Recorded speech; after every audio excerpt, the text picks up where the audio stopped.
चलिए तो हम स्टार्ट करते हैं आज की क्लास को। 4.4 का पहला क्वेश्चन है। उससे पहले हमें टॉपिक समझना पड़ेगा जिसके बारे में हमें यहाँ पर देखना है। देखिए, क्वाड्रेटिक जो इक्वेशन होता है, द्विघात समीकरण होता है, वो होता है ax² + bx + c = 0। इसका सॉल्यूशन हमने पिछली वीडियो में किया था, जिसे हमने दराचार्य विधि से सॉल्व किया था। अब आपको पता है विभक्ति कर का फॉर्मूला है, जो आज नया है थोड़ा सा, डिस्क्रिमिनेंट।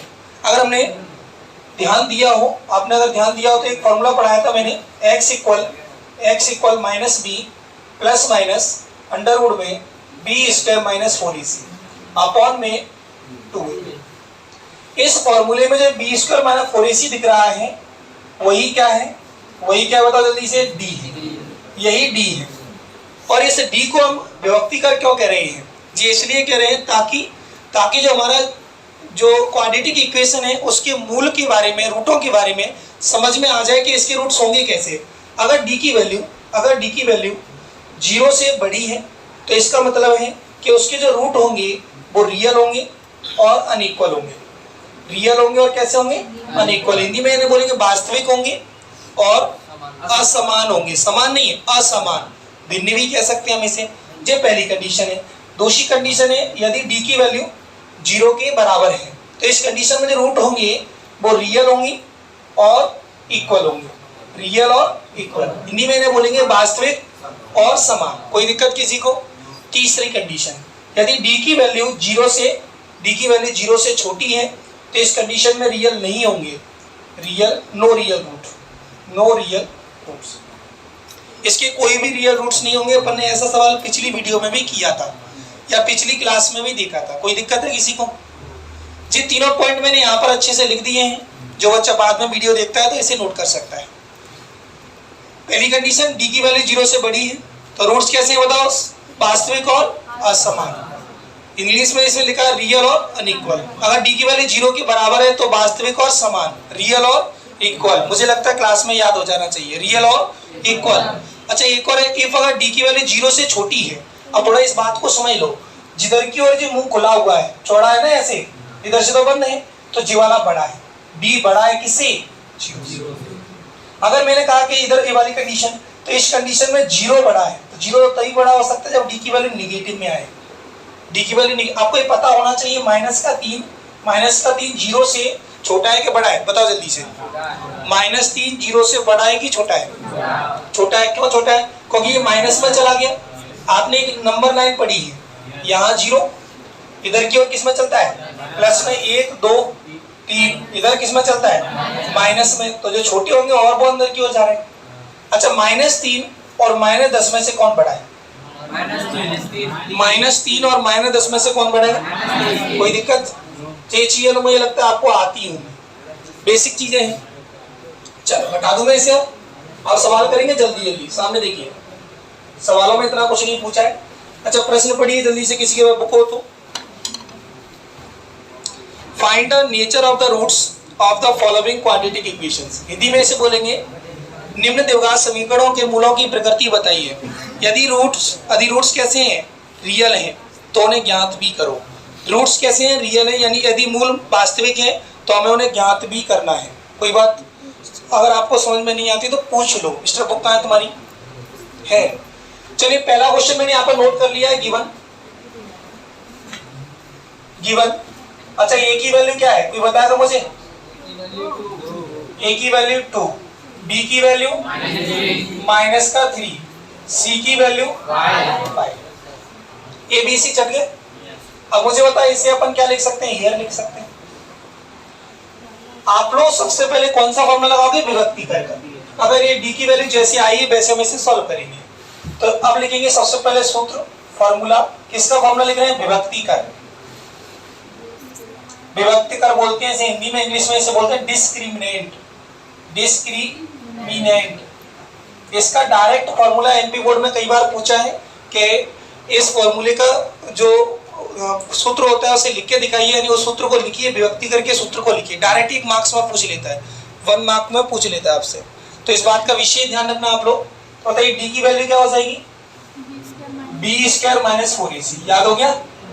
b² - 4ac। b की वैल्यू क्या है? -3 का स्क्वायर -4, ए की वैल्यू 2, सी की वैल्यू कैलकुलेट करो इसे, बरक करेंगे तो 3 तक का 9, माइनस का स्क्वायर करते हैं तो ही वो प्लस का ही आता है, माइनस का स्क्वायर करेंगे तो किसका आएगा, प्लस का। अच्छा इधर का 4 दूनी 8, 8 पंचा 40, कितना आ गया, माइनस का 31, माइनस का 31, 40 में से 9 माइनस होगा तो कितना आएगा 31, माइनस का 31, तो बताओ ये 0 से छोटा है, तो बताओ इसके रियल रूट होंगे, नहीं होंगे, वास्तविक नहीं होंगे, तो हम इसे सॉल्व ही नहीं करेंगे, खत्म सवाल इतनी। हाँ इतने सी सवाल है, अगर इसके रियल होते तो हम सॉल्व करते आगे, प्रश्न में ये बोला है अगर रियल हो तो सॉल्व करो, रियल नहीं है तो यहीं छोड़ दो। चलिए तो लिखो आता हूं, अगर आपसे सुनो ध्यान से, पेपर में अगर केवल प्रकृति पूछे तो वहीं छोड़ के आओगे इतने पे ही, और पेपर में मुझे लगता है 2 नंबर का यहीं तक पूछेगा, तो आपको डी की वैल्यू निकालनी है और यहाँ पर ऐसे लिखना है, देखो चूंकि डी का मान 0 से छोटा है, देखो डी का मान 0 से छोटा है, जब बंद है ना इधर से तो 0 डी छोटा है किससे, 0 से, जब निगेटिव आएगा तो आपको ये कंडीशन लिखनी है। अब मुझे एक बात बताओ, अतः दिए गए समीकरण के मूल या दिए गए देवघात समीकरण के मूल कैसे नहीं है, वास्तविक नहीं, आ रहा है समय थोड़ा बहुत, वास्तविक नहीं है, यही छोड़ देंगे, इसे आगे नहीं बढ़ाना। इसे इंग्लिश में लिखेंगे the roots of given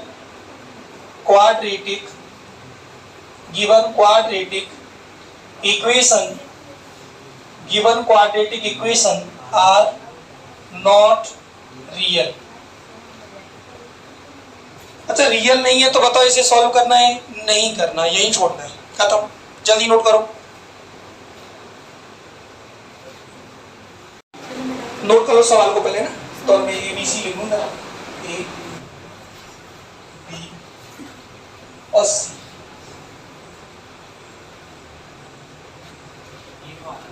क्या आंसर आ रहा है, कर भी लिया, चलो तो स्टार्ट करते हैं। अगले सवाल को देखिए, अगला सवाल है 3x स्क्वायर माइनस का 4 रूट 3x प्लस 4 इक्वल 0, तो a की वैल्यू 3, b की वैल्यू माइनस का 4 रूट 3, जो पूरी वैल्यू लेंगे x के सामने, c की वैल्यू 4। किसी ने अगर d की वैल्यू निकाली हो तो बताओ आंसर क्या है, 0। अच्छा b की वैल्यू रखो माइनस का 4 रूट 3 इसका होल स्क्वायर, माइनस का -4, ए की वैल्यू कितनी है, ए की वैल्यू 3, सी की वैल्यू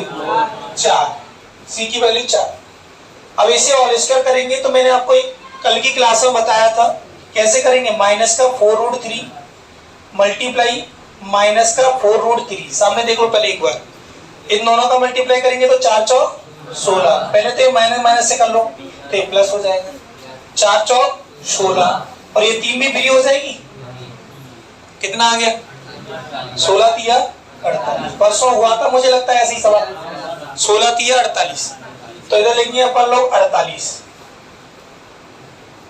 अच्छा उधर बताना कितना हो गया जी, 4 तिया 12, 12 चौक 48, 48 से 48 खत्म, डी की वैल्यू क्या आ गई 0। जैसे ही डी की वैल्यू 0 आएगी तो अपन क्या लिखेंगे, कौन सी कंडीशन, दूसरी वाली, तो द्विघात समीकरण के मूल तो द्विघात समीकरण के मूल वास्तविक व समान होंगे, समान मतलब होगा एक जैसे, तो अपन लिखेंगे दिए गए द्विघात समीकरण के मूल वास्तविक व समान होंगे, एक ही लिख लो, दोनों चीजें मत लिखो। Thus the roots of given quadratic equation are real and equal, या आप इसे लिख सकते हो will be real and equal, कोई दिक्कत, लेकिन सवाल को इतने पे नहीं छोड़ना है, इसे आगे बढ़ाना है। कोई क्वेश्चन को पढ़ो ध्यान से, क्वेश्चन में ये कहा है अगर रियल है तो आप उसे फाइंड भी करो, कुछ बच्चे यहीं पे छोड़ के नहीं, हाँ हो गया सवाल, आगे इसमें ये भी लिखा है कि रियल है तो उन्हें कैलकुलेट करो और फाइंड भी करो, लिखा है क्वेश्चन में फाइंड देम। तो चलिए अब अपने इसे क्या करेंगे, अब अब लगाएंगे हम लोग देवघात सूत्र। अब देवघात सूत्र से now y quadratic formula, quadratic formula, कई बार इसे देवघाती सूत्र भी लिखा है, क्वाड्रेटिक फॉर्मूला। तो क्या होता है formula, x equal minus B plus minus under root में डी, अच्छा डी सही लिख दिया मैंने, डी लिख सकते हैं ना उसकी जगह, पूरे की जगह, अपॉन में 2a। अब बताओ डी की वैल्यू क्या निकली है इसमें, पहले तो बी की वैल्यू बताओ, बी की क्या है, माइनस का 4√3 प्लस माइनस डी की वैल्यू 0, डी की वैल्यू 0, डायरेक्ट यूज करेंगे ना, हम क्यों निकालेंगे दोबारा इधर, डी की वैल्यू 0, नीचे 2, ए की वैल्यू 3। पता ये लाइन समझ में नहीं आई हो तो किसी को दोबारा बताओ, देखो बता दो किसका आया था फोन, इधर से क्या पीछे से, मोनू का। चलो x की वैल्यू तो फॉर्मूला तो याद हो जाएगा, x बराबर माइनस का b प्लस माइनस ये d की जगह हमने परसों यूज किया था b² माइनस 4ac, तो आज क्या यूज कर लिया हमने, डायरेक्ट d।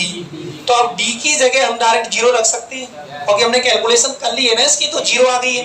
तो जब d की वैल्यू 0 आ गई तो हम इसे यूज कर लेंगे इधर, और अपन लिखेंगे 2 गुणा 3 जो a की वैल्यू है। कोई दिक्कत है? अब बताओ इसमें आगे बढ़ाएंगे तो क्या होगा, मैं इधर लिख लूं साइड को, इतने में सॉल्व कर लूंगा। अच्छा बताओ तो x की वैल्यू क्या आ गई, देखो माइनस माइनस तो हो जाएगा प्लस, 4√3 प्लस माइनस 0 अपॉन में 2a। अच्छा a की वैल्यू अपन लिख चुकी है, 3 दूनी 6 हो जाएगी, फिर देखो 3 दूनी 6। अब बताओ जो 4√3 प्लस माइनस अगर ऐड भी करोगे तब भी क्या आएगा, 4√3 ही तो आएगा। 6 काट लो इसे, कितने से कट जाएगा जो बताओ, 2 से, 2 दूनी 4, 2 तिया 6, 2 दूनी 4, 2 तिया 6। आप इस बात को थोड़ा समझना अगले स्टेप को, अगर मैं इसे ऐसे लिख दूं √3 लिख सकता हूं, किसी को नहीं मालूम तो मुझे बताओ। मैंने कहा 3 है, 3 को मैं अगर ऐसे लिख दूं तो कोई गलत है? एक दिन मैंने आपको बताया भी होगा ये चीज, लिखूं मैं बोर्ड पे, इधर यहाँ पे लिख रहा हूं। अगर कोई लाइन x है, अगर कोई x है तो उसे हम क्या लिख सकते हैं, ध्यान दो, अगर कोई x है तो इसे लिख सकते हैं हम √x डॉट, क्योंकि जब रूट से बाहर तभी निकलता है वो जब उसका पेयर बन जाता है, पेयर मतलब जोड़ा। अगर x और x डबल हो गया तभी तो x के उसके रूट के बाहर निकलेगा, इधर भी x है इधर भी x है तो एक x आ जाएगी। बताओ कोई दिक्कत है तो मैंने क्या किया, 3 था तो इसे √3 और √3 कर सकता हूं ना, x को मैंने कहा √x और √x कर सकते हैं, तो ऐसे ही 3 को हम √3 कर सकते हैं। ऐसा क्यों किया, ताकि ये कट जाए। आई बात समझ में? क्योंकि अपने पास ऊपर ऑप्शन था काटने का, √3 से √3 कट गया, तो अब क्या बचा इधर, x बराबर 2/√3। अच्छा दोनों सेम आएंगे तो x की वैल्यू जो 2/√3 आई है वही दूसरी वाली होगी, तो अपन लास्ट में लिख देंगे अतः मूल, क्या आ जाएंगे इसके मूल, अतः इसके मूल 2 मूल आएंगे इसके, एक रहेगा आपका 2√3 और दूसरा भी रहेगा 2√3, दोनों सेम आएंगे कि नहीं आएंगे। अपन ने तो डायरेक्ट देखो प्लस माइनस 0 को देखो प्लस और माइनस 0 करोगे तो वही संख्या आएगी, चाहे तो प्लस करो चाहे माइनस करो, तो मैंने डायरेक्ट यूज कर लिया, छोटा सवाल कर दिया। ठीक है कर लो इसे, किसी बच्चे को दिक्कत है तो पूछ लो। अगर किसी में अपन 0 ऐड भी कर दें या 0 माइनस कर दें तो उसका मतलब वही होता है, तो इसलिए 4√3 में अगर मैं 0 को प्लस कर दूं या पे 0 को माइनस कर दूं तो कितना रहेगा, 4√3 ही रहेगा। अब मैंने क्या करा, फिर इसके बाद 2 से इसे काट लिया, 2 दूनी 4 और नीचे वाले को 2 से काट दिया, 2 तिया 6। अब फिर मैं इस 3 के इस तरीके से टुकड़े कर रहा हूं जिससे कि ये ऊपर वाला कट जाए, तो 3 के टुकड़े किए मैंने √3 और √3 का मल्टीप्लाई करोगे। अच्छा आपने देखा होगा ये चीज, अगर आपको ऐसे दे दिया जाए तो इसमें से क्या चीज बाहर निकलती है, अगर किसी रूट के अंदर 2 जो दो एक साथ आ जाए एक ही अंक तो वो 3 बार आ जाएगी, इसे बोलते हैं पेयर। वर्गमूल सुना है किसी ने? स्क्वायर रूट, तो जो स्क्वायर रूट इसका क्या आएगा? 3 और 3 का 3 आएगा। नहीं समझ में आई? तो ऐसे ही मैंने यहाँ पर 3 को √3 और √3 यूज कर लिया है, तो 1 √3 मैं समझा लूं पहले, √3 1 √3 से कट जाएगा तो क्या बचेगा? 1 √3 बच जाएगा। कल बच्चा जब करता क्यों नहीं है? अरे घर जाकर ये बात समझ में नहीं आएगी, और समझ में आएगी नहीं तो भाई छोड़ देगा और फिर दोष देगा मास्टर साहब को। अगला सवाल देखिए। अब अगले सवाल में हमारे पास ए की वैल्यू 2, ए की वैल्यू 2, बात नहीं करो जो पीछे बैठे बच्चे, थोड़ा सा इधर देखो, -6, सी की वैल्यू 3। सामने देखो अवेल आंसर हो जाएगा जी, तो बहुत जल्दी खत्म। अच्छा इधर देखो, अगर मैं इसे सॉल्व करूं, इस पूरे को सॉल्व करूं, -6 -4, ए की वैल्यू कितनी है? +2, सी की वैल्यू, तुम इधर से बताओ रमन, इधर बताओ सी की वैल्यू कितनी है? सी की वैल्यू 3 मैंने कर लिया। चकनक 36, फर्क करेंगे तो प्लस नहीं आएगा, हमेशा ही 4 दूनी 8, 8 तिया 24, सही है? ऐसे किया आप लोगों ने? इसका मतलब धीरे धीरे तुम होशियार होने लगे। करत करत अभ्यास के जड़मत होत सुजान, रसरी आवत जात के सिल पे परत निशान। इस बात को समझ लेना अच्छे से, ये दुआ है। इसमें कहा है करत करत अभ्यास के जड़मत होत सुजान, रसरी आवत जात के सिल पे परत निशान। तो अच्छी तरीके से आपको तैयारी करनी है, और अगर तुम इन्हें तैयार नहीं करोगे तो भूल ही जाओगे सवालों को पेपर में। करना कैसे? अब डी की वैल्यू बताओ 0 से बड़ी है, डी की वैल्यू किससे बड़ी है? 0 से। अतः दिए गए द्विघात समीकरण के मूल वास्तविक व समान की जगह हो जाएगा असमान। आई समझ में? पहली कंडीशन वास्तविक असमान। अच्छा, does the roots of given quadratic equation are real and unequal? Real and unequal, कोई दिक्कत? रियल तो होंगे, अनइक्वल होंगे। पहली कंडीशन तो देखो ध्यान से, अगर ये कंडीशन अगर ये वाली बनती है तो रियल होंगे और अनइक्वल होंगे। मेरी बात समझ में आ रही है कि नहीं आ रही? कुछ बच्चों की मुझे शक्ल देखते हुए ऐसा लगता है कि शायद इसके दिमाग में वो चीज घुस नहीं पा रही है, और जी कह रहा छेद करो। अगर दिमाग में छेद कैसे होगा जी, तो आप लोग खुद सोचिए, थोड़ा सा मेहनत करो, अच्छे से प्रयास करो, घर पे इनकी प्रैक्टिस करो, और प्रैक्टिस करोगे तो समझ में आएगी चीजें। एक और धीरे धीरे तुम्हें क्या अभी दिलचस्पी नहीं है मैथ में? मैथ बहुत बढ़िया सब्जेक्ट है, ये हर एक सब्जेक्ट थोड़ा थोड़ा रटना पड़ता है। इसमें रटने की बात है नहीं है, इसमें तो समझने की बात है। और तुम्हारा दिमाग अगर जितना विकसित होगा उतना इसमें अच्छा स्कोर हो जाएगा। इस बार जो 75 वाले बच्चे थे, 3 बच्चे 75 में 75, क्या उन्होंने सोचा होगा शुरुआत में कि आ जाएंगे? लेकिन उनकी जो प्रैक्टिस थी, बार बार प्रैक्टिस करना, बार बार सॉल्व करना, तो उन्होंने 1100 रुपये ले लिए, इनाम ले लिया। चलो, अतः दिए गए द्विघात समीकरण की मूल जी तो लिख लिया। अब इसमें देखो फॉर्मूले में वैल्यू रखनी है बस। सामने देखो, सामने देखो, ये सवाल पुरानी चल रहा है इधर को। -b, b की वैल्यू, b की वैल्यू सामने देखो, इसकी जगह 12 अपॉन में 2, a की वैल्यू बिल्कुल सही समझ रहे हो। अब बताओ इधर क्या रखेंगे, इधर की साइड और देख लो। मैं इसे मिटा लेता हूँ थोड़ा सा अच्छी से। रमन हो गया पूरा सवाल? आंसर माइनस प्लस में कैसे आएंगे? एक बार प्लस में लेंगे, एक बार माइनस में, और समझ में आ रही है। चलो तो अगर अच्छा इधर देखिए थोड़ा सा, x की वैल्यू क्या है? इधर 6 प्लस की आ जाएगी, देखो minus minus plus, plus minus. अच्छा 12 रूट में से निकलेगा, देखते हैं निकलता है क्या। अगर इस 12 के फैक्टर करें हम लोग तो 2 छक्का 12, 2 तिया 6, 3 एकम 3, ऐसी आएगा। जब ऐसी आएगा तो हम इसे क्या कर सकते हैं?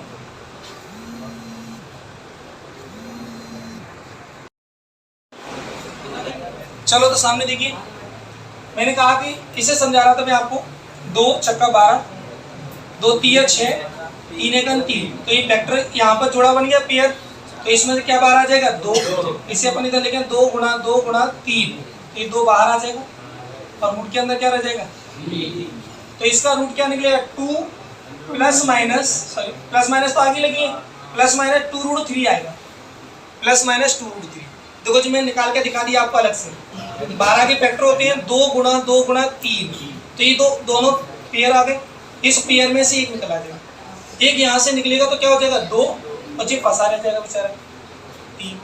अच्छा नीचे कितना है 2 दूनी 4, ऊपर से कुछ कॉमन मिल रहा है, बताओ क्या है कॉमन, दोनों में से कॉमन देखो 2 कॉमन मिल रहा है ना अपन को, तो अपन लिखेंगे इधर 2 3 6 प्लस माइनस यहाँ बचेगा रूट 3 अपॉन में 4, इससे कट जाएगा। दोबारा समझा रहा हूँ, नहीं समझ में कुछ बच्चों को भी दोबारा समझ में आ रहा हूँ, दोबारा समझा रहा हूँ। देखो x की वैल्यू सामने देखो 6 प्लस माइनस जी, तो कैसे निकाली मैंने, 12 का रूट होता है जी, 12 का रूट कितना हो जाएगा 2 रूट 3। अब इन दोनों में से मुझे कॉमन क्या मिल रहा है बताओ, 2 कॉमन मिल रहा है, तो 2 का जैसे ही मैं कॉमन निकालूंगा, इधर देखो मिस्टर विवेक सामने देख लो, जैसे हम इसे कॉमन निकालेंगे तो यहाँ बचेगा 2 3 6, 2 का भाग दोगे ना 2 1 2, 2 3 4, 2 3 6, फिर इधर से 2 बाहर निकला है तो रूट 3 बचेगा। अब नीचे 4 चल रहा था, ऊपर 2 चल रहा था, 2 से काट दिया मैंने, 2 दूनी 4, इधर ये 2 आएगा, 2 दूनी 4। अब समझ में तुम क्या समझ रहे थे, 2 1 2 और 2 दूनी 4, क्या आएगा आंसर, x बराबर 3 प्लस माइनस रूट 3 अपॉन, अब यहां से क्या लेंगे बताओ, एक बार प्लस चिन्ह एक बार माइनस चिन्ह, प्लस चिन्ह लेने पर, अच्छा प्लस चिन्ह लेने पर आंसर क्या है, एक बार आंसर शीट में आंसर चेक कर लेना आप लोग, 3 प्लस रूट 3/2, दूसरा है माइनस चिन्ह लेने पर,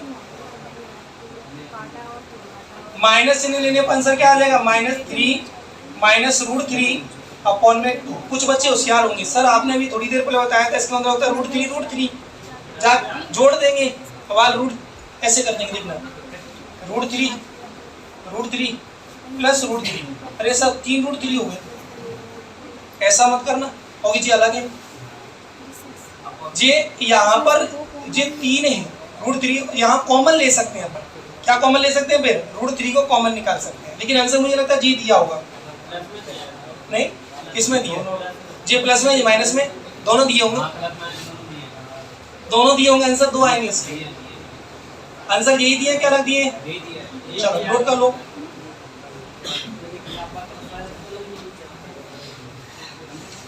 जल्दी करो जल्दी, एक सवाल और कराओ फिर बताए दूसरे नंबर पर।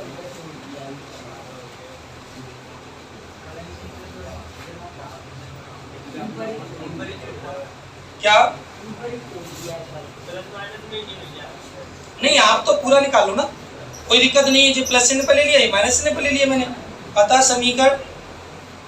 द्विघात समीकरण के मूल, अतः इसके मूल डायरेक्ट ऐसे होंगे।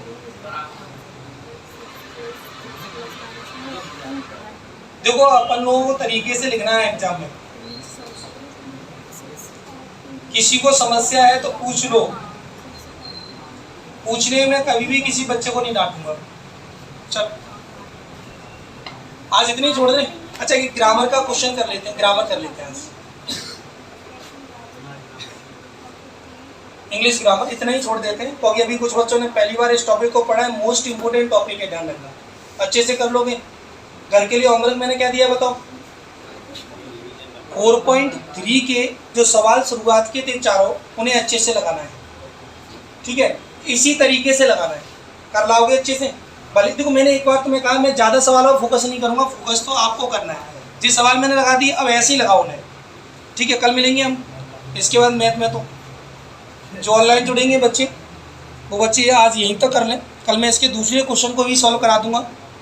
आज के लिए हम इतना ही पढ़ेंगे मैथ में, कल हम मिलेंगे। यदि आप लोगों को ये वीडियो अच्छी लगती है तो आप इसे शेयर ज़रूर करें, और आप अगर हमारे इस चैनल पर पहली बार जुड़े हैं तो इस चैनल को सब्सक्राइब अवश्य करें। सी यू टुमारो।